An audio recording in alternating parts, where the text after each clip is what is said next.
Hello friends, आप सभी का मेरे यूट्यूब चैनल पर स्वागत है। आज मैं बात करूंगी कामिका एकादशी व्रत के बारे में। कामिका एकादशी व्रत कब है, व्रत का महत्व क्या है, शुभ मुहूर्त क्या होगा, व्रत की पूजन विधि क्या होगी, पूजन सामग्री में हमें क्या रखना है, व्रत के नियम क्या हैं, व्रत कथा और व्रत का पारण समय, ये सभी बातें मैं आपके साथ शेयर करूंगी। यदि आप मेरी वीडियो पर न्यू हैं तो मेरी वीडियो को लाइक, मेरे चैनल को सब्सक्राइब और बेल आइकन को प्रेस ज़रूर कर लें ताकि इस तरह की सभी वीडियो आप अपने फ़ोन पर देख पाएँ, कोई भी वीडियो आप मिस ना कर पाएँ। और देखिए, वैसे तो एकादशी व्रत के नियम, व्रत पूजन विधि सब पता है सभी को, लेकिन जो न्यू हैं, जिन्हें कुछ भी नहीं पता है एकादशी व्रत के बारे में, तो ये वीडियो उन्हीं के लिए है। एकादशी व्रत है हिंदू धर्म में, एकादशी व्रत का काफ़ी महत्व माना जाता है। कहते हैं कि सावन के महीने में भगवान विष्णु की पूजा करने से सभी देवी देवता, गंधर्वों और नागों की पूजा हो जाती है। और शास्त्रों के अनुसार भगवान विष्णु के आराध्य भगवान शिव हैं और भगवान शिव के आराध्य भगवान विष्णु हैं। तो कामिका एकादशी 2020 में 16 जुलाई दिन गुरुवार को कामिका एकादशी है। सावन महीने के कृष्ण पक्ष में आने वाली एकादशी को कामिका एकादशी कहते हैं। इस एकादशी पर भगवान विष्णु की पूजा अर्चना की जाती है। कहते हैं कि कामिका एकादशी पर विष्णु जी की पूजा करने से व्यक्ति को उसके पाप कर्मों से मुक्ति मिलती है। कामिका एकादशी पर व्रत रखने का भी प्रावधान है और ऐसा माना जाता है कि जो व्यक्ति श्रद्धा भाव से इस दिन व्रत रखता है, विष्णु जी उनके सभी कष्टों को दूर करते हैं। माना जाता है कि इस दिन पूजा से व्यक्ति अधर्म का रास्ता छोड़कर धर्म के पथ पर चलने लगता है और समाज कल्याण के कार्यों में अपना जीवन समर्पित कर देता है। तो एकादशी व्रत का क्या महत्व है? शास्त्रों के मुताबिक महाभारत काल के दौरान भगवान श्री कृष्ण ने खुद इस दिन व्रत करने के महत्व के बारे में युधिष्ठिर से कहा है। कहते हैं कि सावन के महीने में भगवान विष्णु की पूजा करने से सभी देवी देवता, गंधर्वों और नागों की पूजा हो जाती है। इस पूजा को भगवान विष्णु की सबसे बड़ी पूजा भी माना जाता है। इसलिए हर किसी को कामिका एकादशी की पूजा करने की सलाह दी जाती है। शास्त्रों के अनुसार भगवान विष्णु के आराध्य भगवान शिव हैं और भगवान शिव के आराध्य भगवान विष्णु हैं। ऐसे में सावन के महीने में एकादशी का आना एक विशेष संयोग है। इस व्रत को करने से सुख समृद्धि की प्राप्ति होती है। माना जाता है कि ये व्रत लोक और परलोक दोनों में श्रेष्ठ फल देने वाला है। तो व्रत की जो पूजा विधि है वो मैं बता रही हूँ। तो कामिका एकादशी हो या फिर कोई भी एकादशी हो, तो 10वीं तिथि से ही व्रत का जो नियम है वो लागू हो जाता है। यदि आप व्रत करने की सोच रहे हैं तो 10वीं तिथि से आप सूर्यास्त के बाद तामसिक भोजन आप ना करें। लहसुन, प्याज, मसूर की दाल और मादक पदार्थों का ऐसे सेवन ना करें। संयम का आप पालन करें, ब्रह्मचार्य व्रत का पालन करें और ब्रश आप करके सोइए ताकि सुबह आपको उस दिन ब्रश नहीं करनी है। हो सके तो आप कोई भी अमरूद की, आंवले की, कीकर की आप दातुन कर सकते हैं। तो व्रत के जो नियम है वो थोड़ा कठिन है क्योंकि यह व्रत और व्रतों की तरह इतना आसान नहीं है। थोड़ा सा मुश्किल व्रत होता है क्योंकि 3 दिनों तक चलता है यह व्रत। तो आप ध्यानपूर्वक इन नियमों का पालन करेंगे तो श्री हरि विष्णु की कृपा आप पर अवश्य होगी। तो 10वीं तिथि से ही ये नियम लागू हो जाते हैं। और एकादशी के दिन आपको सुबह सूर्य उदय से पहले आपको उठ जाना है और नहा धोकर अपने घर की साफ़ सफाई करके पीले वस्त्र आपको धारण करने हैं। और जब भी आप स्नान करें तो आप ध्यान कर लें कि उसमें गंगा जल आप ज़रूर डाल लें। इससे अच्छी तरह से शुद्धिकरण माना जाता है। तो आप नहाकर पीले वस्त्र धारण कर लें और आपका जो भी पूजा का स्थान है आप उधर जैसे रोज़ की पूजा करते आ रहे हैं वहाँ पर ही आप पूजा कर सकते हैं। यदि आपने लड्डू गोपाल भी रखे हुए हैं तो उनकी भी आप पूजा कीजिए, बेझिझक कीजिए। इसके बाद आपने यदि कलश रखा हुआ है पहले से तो बहुत अच्छी बात है, या फिर आप व्रत वाले दिन यानी कि एकादशी के दिन आप कलश भी स्थापित कर सकते हैं। तो थोड़े से आप गेहूं के दाने या चावल नीचे रख लें कलश के नीचे और कलश रख के उसमें आप पानी भर लें। पानी भरने के बाद आप स्वास्तिक का निशान बना लें उस पर और मौली उसके चारों तरफ बांध दें। आम के पत्ते यदि आपके पास है तो आम के पत्ते भी उसमें लगा दें और उसके ऊपर यदि आपने कुछ ढकना रखा हुआ है तो उस पर आप चीनी या चावल कुछ भी रख सकते हैं। इस तरह से आप कलश स्थापना कीजिए और कलश के अंदर यानी कि पानी में आप एक सिक्का, सुपारी और थोड़े से अक्षत, फूल, ये चीज़ें आप कलश के अंदर डाल दें। इस तरह करने के बाद आप संकल्प ज़रूर लें। कहते हैं कि किसी भी व्रत को यदि हम करते हैं तो संकल्प लेना बहुत ज़रूरी होता है।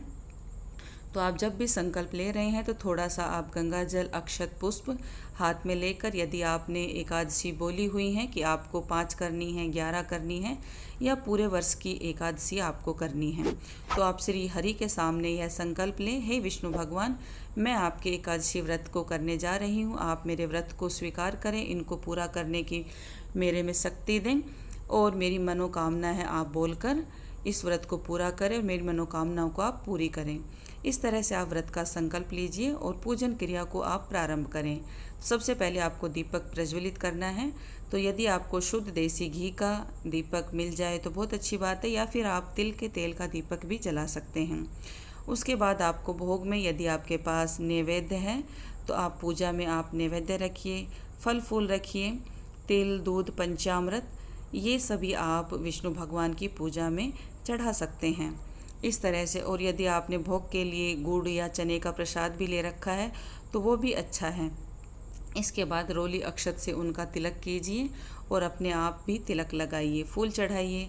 और वैसे तो एकादशी व्रत को निर्जल रहने का ही प्रावधान है। यदि आपसे निर्जला व्रत नहीं होते हैं तो कोई बात नहीं है, आप फलाहार कर लीजिए पूजा वगैरह करने के बाद, और शाम को फिर से आप पूजा कर सकते हैं।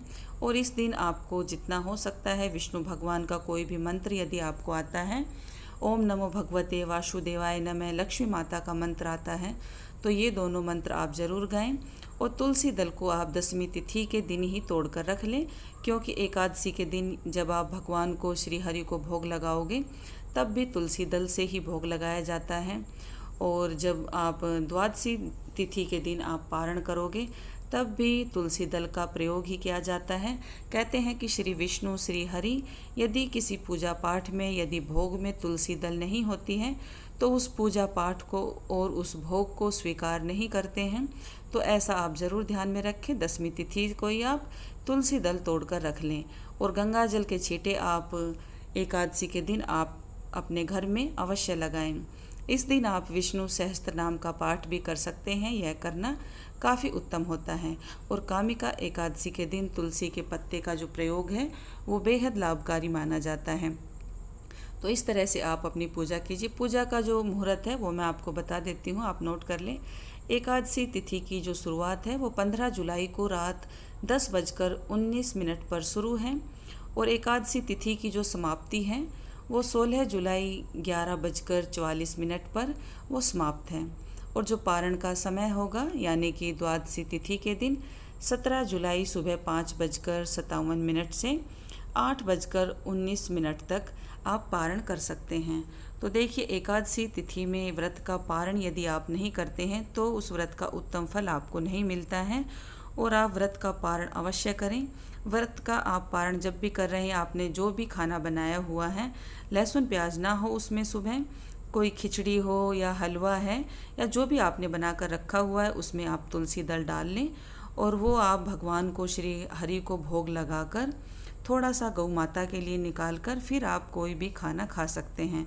तो इस तरह से आप व्रत का पारण जरूर करें। और आप यदि घर में 1 हैं, 2 हैं या 3 हैं, जो भी इस व्रत को करना चाहते हैं, तो दीपक आपको विष्णु भगवान के सामने एक ही लगाना है, उसी के सामने आपको पूजा करनी है, उसी के सामने आपको जो फल हैं, फूल हैं, जो भोग है वो एक ही आपको चढ़ाने हैं। यानी कि आप पति पत्नी हैं, दोनों कर सकते हैं इस व्रत को। तो आप एक करके जो भी विष्णु भगवान की आपको आरती आती है तो आप आरती ज़रूर करें। आरती करने से यदि हमारी पूजा में कोई त्रुटि होती है तो वो क्षमा हो जाती है। व्रत करने के बाद आप आरती ज़रूर करें। आरती करने के बाद आप पूरे घर में तुलसी दल यानी कि तुलसी का पत्ता लेकर भी गंगा जल के छिड़काव कर सकते हैं। ऐसा करने से हमारे घर का जो वास्तु दोष है वो भी ख़त्म होता है। यदि कोई बीमारी हमारे घर में काफ़ी समय से लगी हुई है तो उस बीमारी का भी अंत होता है। और देखिए, यदि आप व्रत करते हैं तो ये छोटे छोटे नियम हैं, आप ज़रूर इनका पालन करें और एकादशी के दिन आप जो अपना सर है यानी कि बाल है वो भूल कर भी ना धोएं। इस दिन बाल नहीं धोए जाते हैं, तो आप एक दिन पहले दसवीं तिथि को ही आप अपने बालों को अच्छी तरह से धो लें और उनमें तेल ना लगाएं, क्योंकि तेल लगाकर कोई भी व्रत पाठ पूजा है वो नहीं की जाती हैं। तो इस तरह से आप पूजा कीजिए। और व्रत का जब भी आप पारण करते हैं तो आप ज़रूर ध्यान में रखें, क्योंकि व्रत का पारण ही काफ़ी महत्वपूर्ण होता है। व्रत के पारण के साथ ही आपको व्रत का फल मिलता है। तो मैंने आपको व्रत के पारण का समय भी बताया है, उसी समय आप व्रत का पारण करें। और कहते हैं कि द्वादशी तिथि के दिन हरिवासर में व्रत का पारण नहीं किया जाता है, तो आप नोट कर लें द्वादशी तिथि को हरिवासर, यानी कि द्वादशी तिथि की 1/4 घड़ी को हरिवासर कहते हैं। व्रत कथा। कुंती पुत्र धर्मराज युधिष्ठिर कहने लगे कि हे भगवन, आषाढ़ शुक्ल देवशयनी एकादशी तथा चातुर्मास्य महात्म्य मैंने भली प्रकार से सुना। अब कृपा करके श्रावण कृष्ण एकादशी का क्या नाम है सो बताइए। श्री कृष्ण भगवान कहने लगे कि हे युधिष्ठिर, इस एकादशी की कथा एक समय स्वयं ब्रह्मा जी ने देव ऋषि नारद से कही थी। वही मैं तुमसे कहता हूँ। नारद जी ने ब्रह्मा जी से पूछा था कि हे पितामह, श्रावण मास के कृष्ण पक्ष की एकादशी की कथा सुनने की मेरी इच्छा है। उसका क्या नाम है, क्या विधि है और उसका क्या महात्म्य है, सो कृपा करके कहिए। नारद जी के ये वचन सुनकर ब्रह्मा जी ने कहा, हे नारद, लोकों के हित के लिए तुमने बहुत सुंदर प्रश्न किया है। श्रावण मास की कृष्ण एकादशी का नाम कामिका है। उसके सुनने मात्र से वाजपेयी यज्ञ के फल का आपको लाभ मिलता है। इस दिन शंख चक्र गदाधारी विष्णु भगवान की पूजा होती है, जिनके नाम श्रीधर, श्रीहरि, श्री विष्णु, माधव, मधुसूदन हैं। उनकी पूजा करने से जो फल मिलता है सो सुनो। जो फल गंगा, काशी, नैमिषारण्य और पुष्कर स्नान से मिलता है, वह विष्णु भगवान के पूजन से मिलता है। जो फल सूर्य व चंद्र ग्रहण पर कुरुक्षेत्र और काशी में स्नान करने से, समुद्र वन सहित पृथ्वी दान करने से, सिंह राशि के बृहस्पति में गोदावरी और गंडकी नदी में स्नान से भी प्राप्त नहीं होता, वह भगवान विष्णु के पूजन से मिलता है। जो मनुष्य श्रावण में भगवान का पूजन करते हैं, उनसे देवता, गंधर्व और सूर्य आदि सब पूजित हो जाते हैं। अतः पापों से डरने वाले मनुष्य को कामिका एकादशी का व्रत और विष्णु भगवान का पूजन अश्वमेध करना चाहिए। पाप रूपी कीचड़ में फंसे हुए और संसार रूपी समुद्र में डूबे मनुष्यों के लिए इस एकादशी का व्रत और भगवान विष्णु का पूजन अत्यंत आवश्यक है। इससे बढ़कर पापों के नाशों का कोई उपाय नहीं है। हे नारद, स्वयं भगवान ने यही कहा है कि कामिका व्रत से जीव कुयोनि को प्राप्त नहीं होता। जो मनुष्य इस एकादशी के दिन भक्ति पूर्वक तुलसी दल भगवान विष्णु को अर्पण करते हैं, वे इस संसार से समस्त पापों से दूर रहते हैं। विष्णु भगवान रतन, मोती, मणि तथा आभूषण आदि से इतने प्रसन्न नहीं होते जितने तुलसी दल से होते हैं। तुलसी दल पूजन का फल 4 भार चांदी और 1 भार स्वर्ण के दान के बराबर होता है। हे नारद, मैं स्वयं भगवान की अति प्रिय तुलसी को सदैव नमस्कार करता हूँ। तुलसी के पौधे को सींचने से मनुष्य की सब यातनाएं नष्ट हो जाती हैं। दर्शन मात्र से सब पाप नष्ट हो जाते हैं और स्पर्श से मनुष्य पवित्र हो जाता है। कामिका एकादशी की रात्रि को दीपदान तथा जागरण के फल का महात्म्य चित्रगुप्त भी नहीं कह सकते। जो इस एकादशी की रात्रि को भगवान के मंदिर में दीपक जलाते हैं, उनके पितृ स्वर्गलोक में अमृत पान करते हैं, तथा जो घी या तेल का दीपक जलाते हैं, वे 100 करोड़ दीपकों से प्रकाशित होकर सूर्यलोक को जाते हैं। ब्रह्मा जी कहते हैं कि हे नारद, ब्रह्म हत्या तथा भ्रूण हत्या आदि पापों को नष्ट करने वाली इस कामिका एकादशी का व्रत मनुष्य को यत्न के साथ करना चाहिए।